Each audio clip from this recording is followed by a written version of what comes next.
Hi guys, હું દિવ્યા મંજી છું ને હું સુરતમાં રહું છું ને મારી લાઈફમાં એક સમય હતો કે બહુ વધારે પ્રોબ્લેમ ચાલતી હતી. મને ખબર નહીં પડતી હતી કે હું શું કરું ને ત્યારે જ મારી ફ્રેન્ડને મને કોન્ટેક્ટ આપેલું એક એસ્ટ્રોલોજરનું, મોહિત જોશીજીનું.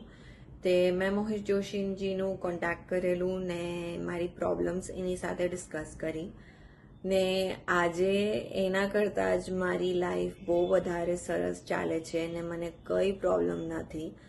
એન્ડ હું તમે બધાને આ જ રેકમેન્ડ કરીશ કે તમારે કોઈ પણ પ્રોબ્લેમ હોય તે તમે મોહિત જોશીજીને કોન્ટેક્ટ કરો ને એ સાચે તમે બહુ સરસ સોલ્યુશન્સ આપશે ને તમારી લાઈફ બહુ વધારે સરસ ચાલશે. Thank you so much, Mohit Joshi ji from Ahmedabad, for all your support. Thank you.